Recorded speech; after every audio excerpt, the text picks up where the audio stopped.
Hey, what's going on? Mike Bruffield here, after midnight. Eric Clapton with his old buddy Steve Winwood, 2008. Let's check it out.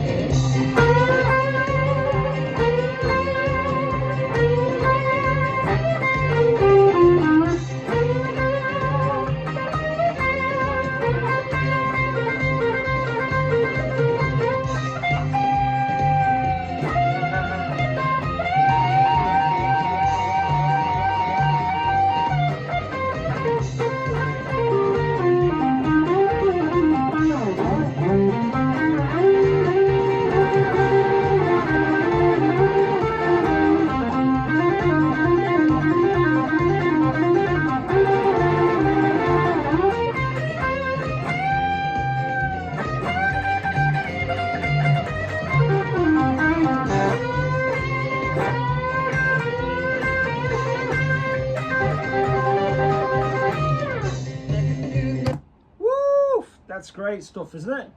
It's a really on fire with that. I suppose you know, when you're playing different company, I think it really raises your game. And I think Clapton, he has so much respect for Steve Winwood. You know, he's really, you know, on form, and he's concentrating, he's focused. You know, he's going into beast mode because he knows Steve Winwood himself is a fantastic guitar player. A friend of mine, actually, Alan O'Duffy, who worked on the, he's a producer, produced a lot of, he mixed the Blind Faith record, you know, and he produced a lot of Humble Pie records and Slade, and worked a lot with the Stones. You know, he was like in the studio when they were recording Street Fighting Man and all that kind of stuff. He was saying when they were recording that, Clapton was really intimidated by Steve Winwood. When Steve was playing guitar and stuff, he thought that he was better than him, you know. Like, he's quite an interesting guy, Alan O'Duffy. Check him out. He actually produced some tracks for me years ago, which we never really released, but still they were good, and maybe we'll release them at some point. He did a lot of Rory Gallagher as well, actually, you know, like Top Priority and stuff. Anyway, moving on. Thanks for hanging around, by the way. I had the cheek to put up some videos there the other day of me doing a gig, and obviously a lot of them are, there's a few covers in there, like, you know, I'm Tore Down, Crossroads, Voodoo Child, The Way It Is, and then a lot of my own stuff as well. But there was a bit of a, you guys are the hardcore, you the guys are the real fans. A lot of the lightweights unsubscribed and scattered, but that's okay. Good riddance, I say. We don't need people hanging around this channel who are not here for the good stuff. You know, the reason I do this is really, you know, I put these lessons up. I don't monetize them. You'll notice there's no ads or anything, unless, well, I can't anyway, because like, I'm playing along with the records, so it's all, you know, blocked in that kind of sense. But, you know, I do it to advertise myself as a teacher, you know, and an artist, you know, who releases records and stuff like that. And if I can't do that, you know, what's the point? Anyway, let's get back to the lessons. Thanks for hanging around, guys. I'm going to go, well, I'll just play along with it slow. This is kind of, somebody commented on the last one.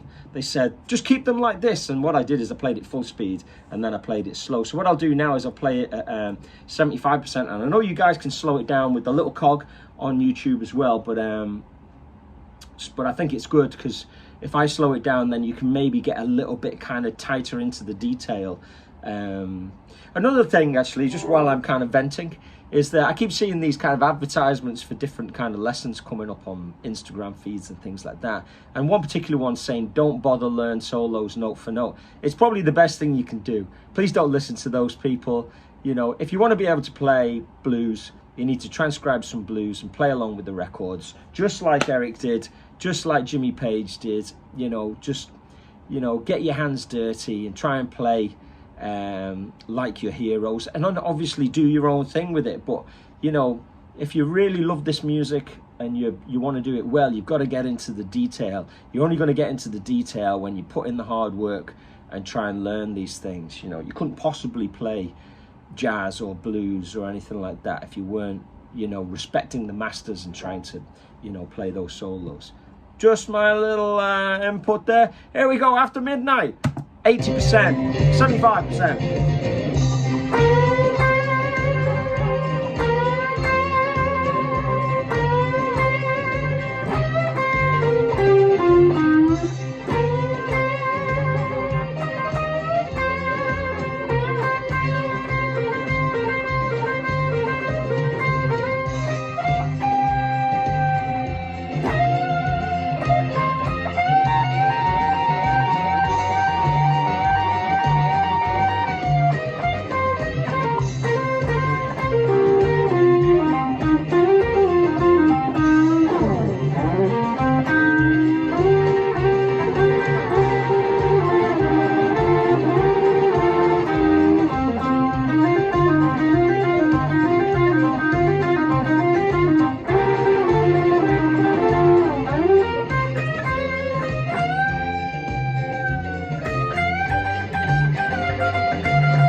Sometimes it's harder trying to play it slow because there's so much more room for mistake, isn't there, when you're blasting through it. But it's a really great lesson. That when I first learned this, I thought it was here, you know.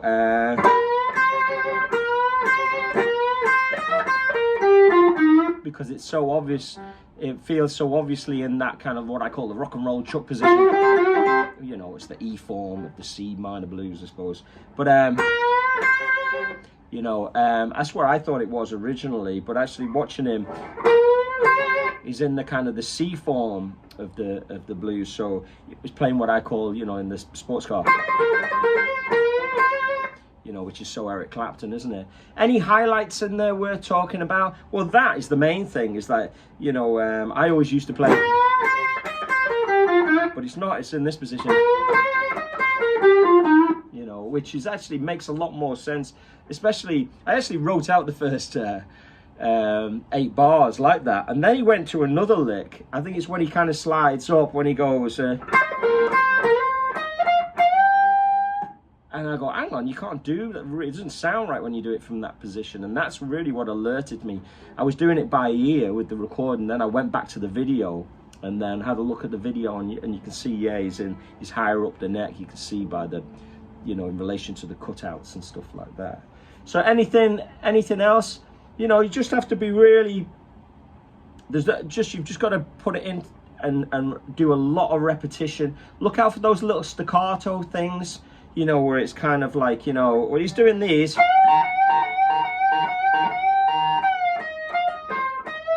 that's the lick that I found hard to time.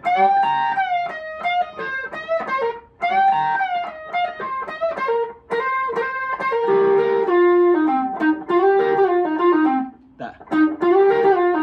See that 13 is staccato.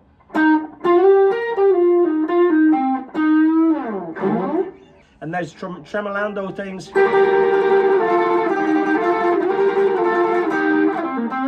You know, so it takes a nice touch to be able to do that. Make sure your pick doesn't go too deep, so you're just skimming the strings. So it looks like you're whacking the guitar, but it's an illusion.